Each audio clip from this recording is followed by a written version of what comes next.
برائی کر کے برائی کو درست ٹھہرانا، یہ گپے مارنا، یہ کیا کام ہے پتہ ہے تجھے؟ یہ لوگوں سے شرم کرنا، خدا سے شرم نہ کرنا، اسی کو کہتے ہیں۔ برائی کی اور اپنی برائی کو درست ثابت کرنے کی کوشش کرنا کہ یہ وجہ تھی اس لیے میں نے ایسا کیا، میرے دل میں ایسا نہیں تھا، میرے دل میں ویسا تھا۔ یہ سب بیوقوف بنانے کی حرکتیں ہیں۔ اس طرح سے لوگوں کو بیوقوف تو بنایا جا سکتا ہے، شاید لوگ بیوقوف بن بھی جائیں، لیکن کس کس کو بیوقوف بناؤ گے؟ اللہ کو بیوقوف بنا سکتے ہو؟ اس کو دھوکہ دے سکتے ہو؟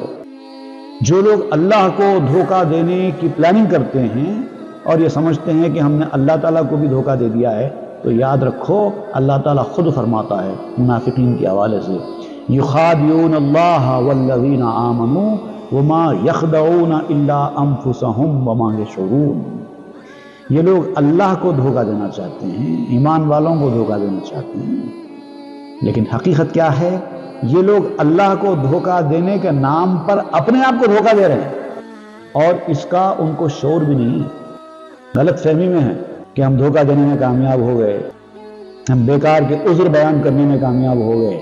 اللہ کے سامنے عذر نہیں چلتے۔ اگر قابل قبول عذر نہیں ہے، جینوئن ریزن نہیں ہے، تو اللہ کے سامنے وہ چلنے والا نہیں ہے۔ جو امانت دار آدمی ہوتا ہے، جو صدق دل کے ساتھ اپنی غلطی کو قبول کرنے والا ہوتا ہے، وہ ہیلے بہانے عذر خواہیاں نہیں کرتا، وہ سیدھا سیدھا اپنی غلطی مان لیتا ہے۔